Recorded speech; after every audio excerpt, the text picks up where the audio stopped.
Joining us here on India Today is our National Affairs Editor Rahul Srivastava. We also have with us Abdul Basheer, who's joining us from Hyderabad. Abdul, if I can come across to you first on the news break that you got to us yesterday about Jagan Reddy contemplating actually preponing the election. What's that about? Why is he actually considering this move? Is it going to actually happen?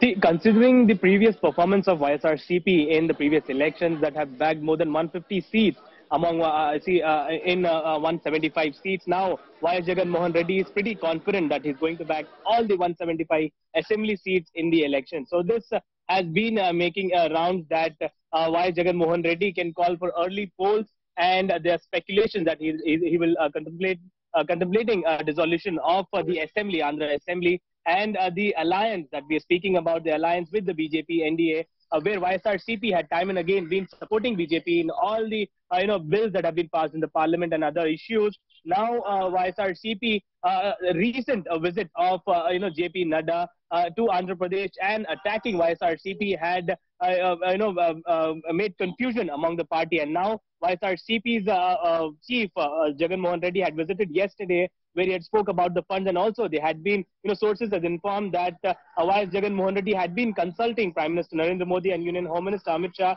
regarding preponing the elections in the state of Andhra Pradesh. Now it is to be seen, will Jagan Reddy dissolve the assembly and go for early elections with Telangana and the 4 other states that is said to be held in 4 months from now, or it could happen in 2023, as Abdul said. At the same time, the Telangana goes to polls. I want to bring in Rahul Srivastava also on this. Rahul, focusing on this particular aspect, I also want to focus on the BJP-TDP alliance and what's happening there. But before that, this preponing alliance talk, why do you think Jagan is actually contemplating this move? Do you think he's taking a leaf out of KCR's book, out of what KCR did previously? Actually, if you prepone the elections, you give the opposition lesser time. Anybody who does it, since everybody would be guessing, a lot of things on the ground don't work out. And if you go for early elections, you're giving your opponents less preparatory time. But if it becomes very well known that it's going to happen, then of course the picture changes. But also, perhaps the idea is not having early polls. The idea could well be having assembly and status elections separately. That could well be the issue in which Mr. Jagan Reddy, if you look at the outcomes of the assembly elections in Andhra Pradesh, last time around he walked away with 151 seats. But what is significant is 49.5% vote share as far as Andhra Pradesh is concerned. Whereas Mr. Chandrababu Naidu, the TDP, won only 23 seats and 39.1% vote. Whereas in the Lok Sabha, the picture was different. YSRCP swept 22 odd seats and the TDP got 3. So it is perhaps to ensure that there is no impact of one on the other. In a state, you usually have a lot of issues. Also, it gives you opportunity to swing alliances. That if you are fighting assembly and state together, then you can't have strategic alliances. But if you're fighting them separately, then you can definitely have alliances, or somebody else can have an alliance. Because right now, I think the picture in Andhra Pradesh, as far as the 3 key players are concerned, is extremely muddy. TDP, YSRCP, and the BJP. Speaking of alliances, what's happening with the BJP-TDP alliance? There's been a lot of talk, a lot of murmurs about that, but it doesn't seem to be going through for some reason. It looks like it's almost hit a roadblock. Is that really the case? Yes, I think definitely. One is that in this current BJP, it's very difficult to really know what happens. But in July early, there was a meeting between Chandrababu Naidu. He arrived at Amit Shah's house. Amit Shah called up Mr. JP Nadda. He also came in.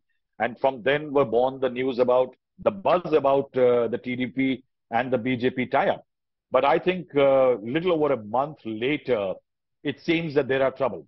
Now, there are certain national leaders of the TDP and the BJP who seem to be in favor of an alliance because they think that both stand to benefit if there is an alliance. Otherwise, the BJP hardly has any presence.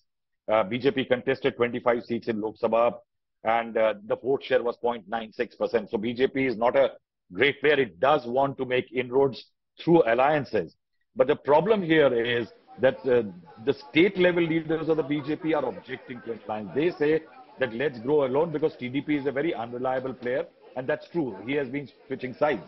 The second very important factor is that Jagan Reddy is a very steady ally for the BJP in Rajya Sabha, where the BJP needs the numbers. Now, in that scenario, say, for example, the Delhi ordinance, the BJP needs the support of YSRCP when it comes to that ordinance to beat Arvind Kejriwal's intent. Yeah. In that, will the BJP tie up? And in the last few days, the BJP has cleared funds for Andhra Pradesh, debts have been cleared by banks, loans are being cleared. In that scenario, the TDP is now feeling that the BJP is riding two boats in Andhra Pradesh. It wants to play with YSRCP as well as the TP. And that is why I think there is now a great amount of problem for the TDP to justify it to the cadres. And then the BJP leaders are saying that the hearts of the national leaders can meet, but the cadres' hearts will not. Interesting play here. Let's see how it really pans out. But you're right in saying that the BJP is kind of trying to keep both camps happy, TDP and YSRCP. Any formal alliance with TDP will mean that they have a bit of a problem with YSRCP and they need those numbers on their side. There's also the factor of Purandeshwari being named now as the Andhra BJP chief, the sister-in-law of Chandrababu Naidu. And we all know the bad blood between the NTR clan and Chandrababu Naidu right now. So we'll see what really plays out in Andhra Pradesh in the coming days and weeks.